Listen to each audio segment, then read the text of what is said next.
Pasangan artis Atta Lareksya dan Tsania Marwa yang resmi bercerai pada tanggal 15 Agustus 2017 silam, nyatanya hingga kini masih berpolemik terkait anak hasil pernikahan mereka.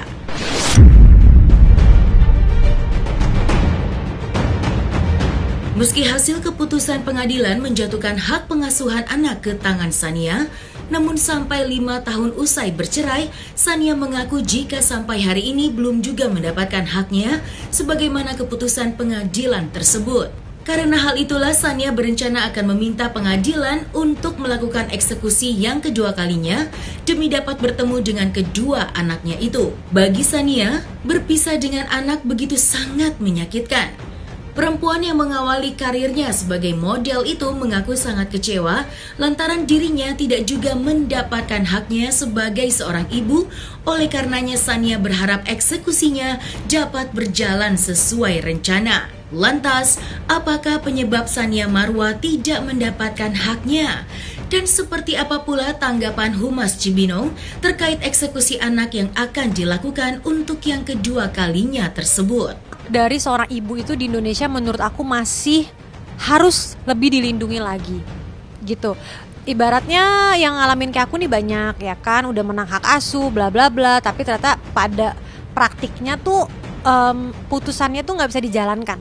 Itu yang sekarang aku alamin kan. Walaupun aku udah menang bukan ke kasasi sampai ke tahap PK aja, alhamdulillah masih aku menangkan keduanya gitu kan. Cuma memang praktiknya itu sulit banget gitu. Sampai tahun lalu aku nekatin coba eksekusi ya kan. Itu bener-bener sebuah proses yang ternyata gak gampang gitu. Dan aku pastinya berharap banget ada perlindungan hukum yang bisa diterapkan di Indonesia untuk hak asuh anak ya. Dan mungkin itu akan menjadi agenda aku, menjadi PR kita semua bersama ya, para aktivis-aktivis perempuan yang sangat peduli dengan hak-hak perempuan dan anak gitu. Bagaimana fenomena ini tuh bisa diatasi gitu loh. Karena ini udah terlalu banyak. Aku aja kebetulan nih, aku adalah seorang public figure, kasusku disorot, orang jadi engeh kan. Nah kalau misalnya orang yang bukan artis kan, dia istilahnya lebih kesian lagi gitu. Jadi memang ini adalah satu hal yang menurut aku sangat perlu untuk mendapat atensi yang baik sih. Syarif alhamdulillah sekarang usianya udah 9 tahun. Sabira insya Allah Juni nanti tanggal 27 7 tahun. Sebentar lagi. Iya, dari 7 tahun itu ulang tahun Sabira yang aku bisa ngerayain cuma 1 kali. Itu pasti kehilangan gitu. Cuma aku sekarang gini, kalau aku fokus ke hal-hal yang bikin aku sedih, wah aku lama-lama bisa gak berfungsi sebagai manusia normal. Aku harus mengendalikan diri aku karena aku sadar anak aku butuh aku gitu. Anak aku butuh ibu yang sehat secara fisik dan juga mental ya kan. Dan aku harus memperjuangkan itu juga gitu. Aku rasa segala sesuatu yang sudah terjadi itu pasti ada hikmahnya. Kalau ditanya sekarang jawaban aku juga gak tahu. Kenapa ya Tuhan tuh memberikan aku masa di mana aku nggak bisa sama anak gitu selama 5 tahun. Aku nggak paham kenapa. Tapi aku yakin suatu hari aku akan bisa petik hikmah indahnya. Oh ternyata ini gitu. Oh ternyata mungkin anakku nih nanti suatu hari mau jadi orang yang besar, mau jadi orang yang mendapatkan amanah yang tinggi. Jadi dia harus mengalami ini dulu di masa kecilnya. Kita nggak ada yang pernah tahu. Aku selalu berpikir positif aja gitu. Nah, saya udah mau melakukan eksekusi anak lagi. Masih dalam proses. Mungkin untuk detailnya bisa tanya ke pengacara saya karena memang saya sudah serahkan ke kuasa hukum saya ya, ada Pak Herdian, Pak Andi dan juga Pak Yadi untuk detailnya seperti apa, prosedurnya seperti apa. Iya, pasti sama aja sih. Jadi kayak aku ya pada dasarnya aku mengajukan eksekusi karena dengan dasar dari putusan Mahkamah Agung yang memang aku mendapat kedua hak asuh anakku gitu kan. Prosesnya nanti pasti akan dilakukan oleh pihak pengadilan agama Cibinong karena di situ lokasinya. Udah sih gitu, paling nanti mungkin ada beberapa kali agenda mediasi kayak gitu untuk dibicarakan lebih lanjut ya, persiapannya seperti apa gitu. Aku sebagai seorang ibu selalu rindu sama anak. Dan memang ini sudah 5 tahun, jadi memang udah menjadi sebuah perjalanan panjang yang membuat aku udah mungkin secara emosi lebih bisa belajar lah untuk mengendalikan gitu loh. Karena mungkin kalau 1 tahun 2 tahun pertama aku disuruh meranin seperti ini, mungkin bapernya aku lebih dalam karena istilahnya masih baru banget kali ya, masih belum bisa menerima gitu. Tiap bahas juga pasti masih nangis kayak gitu kan. Tapi ya alhamdulillah di tahun kelima ini semakin lama semakin bisa percaya aja sama rencana indah dari Tuhan gitu. Aku udah 5 tahun menjalani ini ya, dari yang aku nangis sampai ketiduran, dari yang kayak rasanya tuh udah nggak mau ngapa-ngapain, rasanya tuh udah, aduh ketemu orang aja males. Aku udah melewati masa itu sih. Jadi mungkin sekarang aku lebih ke yang setiap aku kangen aku doain. Eksekusi kali kedua ini memang kita sesuai dengan jadwal dari pengadilan agama. Ya, kita menunggu ya pengumumannya. Memang kita juga terima ada upaya kasasi. Bukan upaya kasasi, PK, peninjauan kembali dari pihak mantan suaminya klien saya. Saya juga bingung itu, padahal ini udah berkekuatan hukum tetap, tapi dia mencoba, ya saya tidak menyalahkan, mencoba untuk PK terhadap hak yang diberikan pengadilan agama, terutama Mahkamah Agung juga memberikan kepada klien saya. Dia mungkin mencoba berteori bahwa dia lebih ibu daripada ibunya sendiri. Karena kalau namanya hadona itu haknya untuk ibunya. Saya nggak ngerti itu. Ya, saya pikir itu akan sia-sia. Karena kenapa? Pengadilan agama itu memegang teguh hukum Islam. Hukum Islam itu terang benderang, hitam putihnya tidak bisa ditawar. Karena itunya saya belum bisa berikan keterangan pastinya. Yang jelas untuk anak-anak ini, anak dari mereka ya, kedua belah pihak itu punya hak yang sama, antara bapak dan ibunya punya hak yang sama untuk mengasuh anak-anaknya. Cuma memang kalau ininya yang dibawa itu biasanya sih kalau dibawa umur ya mungkin masih diserahkan ke ibunya, tapi terkadang juga ada yang diserahkan ke bapaknya. Nanti tergantung majelis hakim yang akan menilai nanti diserahkan ke siapa dan siapa yang akan mengasuhnya. Yang jelas hak dari kedua orang tua punya hak, dan anak punya hak juga untuk ketemu sama orang tuanya. Itu hak anak dan hak orang tua juga punya itu. Cuma mengasuhnya ini yang belum kita tahu pastinya siapa yang akan diserahkan.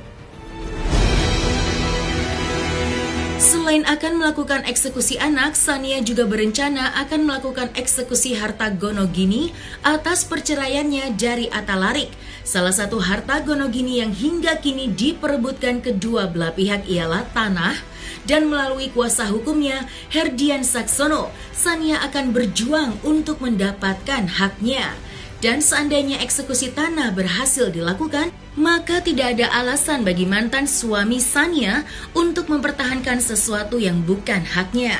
Pihak Sania juga merasa aneh jika keputusan pengadilan yang memiliki dasar hukum yang kuat, namun sampai hari ini eksekusi belum mencapai harapannya. Lantas, langkah hukum apa yang akan ditempuh oleh Sania Marwa demi anak-anak tercinta?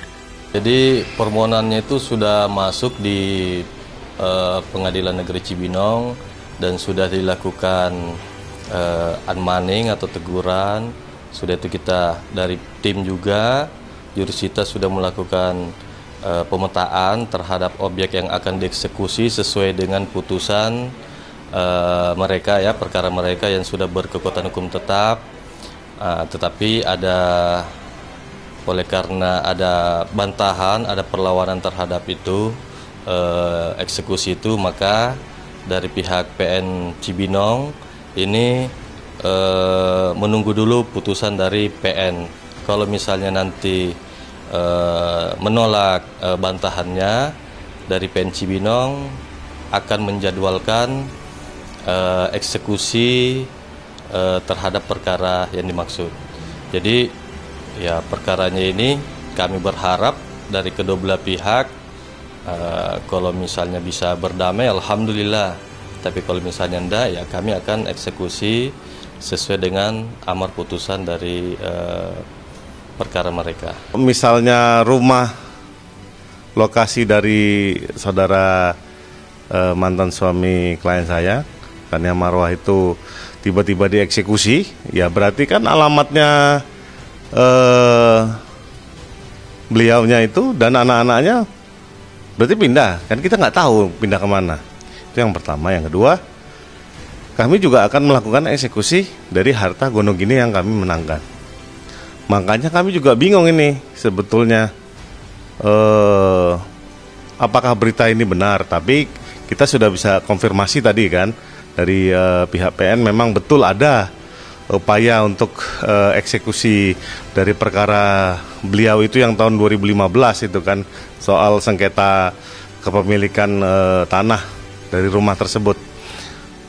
Saya pikir kita mesti legowo lah dan mencermati apapun yang terjadi ini kan rangkaian yang tidak terpisahkan dari peristiwa-peristiwa yang menyakitkan lah.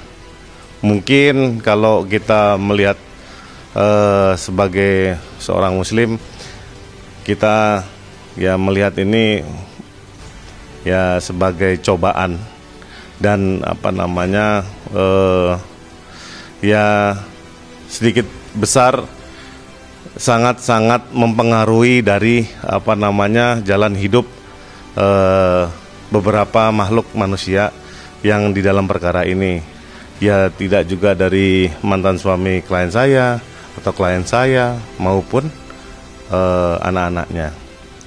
Saya pikir kali ini mungkin sekedar nasihat saja. Sudahlah, cukupkanlah bahwa memang mungkin ini akhirnya dari cerita yang kurang mengenakan. Islah itu jauh lebih baik. Tidak ada yang namanya ya terlalu pantang untuk melakukan suatu perdamaian. Tidak ada yang namanya ini terlalu tinggi posisi ego kita untuk tidak melakukan suatu yang baik bagi masa depan anak-anak yang kita perjuangkan. Toh apapun itu tidak, ya kalau di dalam Islam kan tidak mengenal karma, tapi ya bisa kalian yang mengerti bahwa hasil ini memang mungkin yang terbaik. Jadi perkara tahun 2015, ini tahun 2022, akhirnya sudah berkekuatan hukum tetap. Dan itu tanah yang ada rumahnya dari mantan suami klien saya akan dieksekusi. Betapa kebetulannya kan begitu. Tapi ya menurut saya sih ya sudahilah kesombongan itu, dan apa yang menjadi haknya yang harus diberikan kepada klien saya, tolong berikan. Kemudian apa yang menjadi haknya dari ibunya anak-anak ya harus diberikan juga. Jadi tolonglah jangan mencoba mengulur waktu, karena Allah itu tidak tidur. Anda sudah buktikan 7 tahun ini akhirnya endingnya begini. Luas tanahnya saya kurang ingat berapa ininya. Yang jelas tanah yang akan dieksekusi ini, yang akan dibagi dua itu, sebagiannya itu sekitar seperempatannya itu masuk dan kena rumah dari Atare gitu.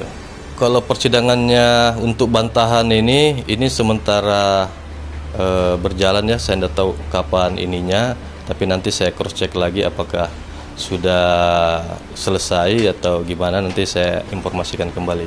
Mungkin sekitar 7.000-an kali ya, 7.000-an ya. Tapi harus konfirmasi dengan PN Cibinong ini supaya clear memang apakah itu sengketanya itu keseluruhan dari seluruh bidang atau hanya sebagian. Tapi kalau dilihat dari amarnya sendiri untuk mencermati putusan yang berkekuatan hukum tetap itu sendiri, itu artinya keseluruhan dari ujung pagar sampai dinding keliling itu kena semua. Nah, saya pikir sih tidak ada satu peluang lagi ya. Mungkin rumahnya milik dia, tapi tanahnya itu milik orang lain.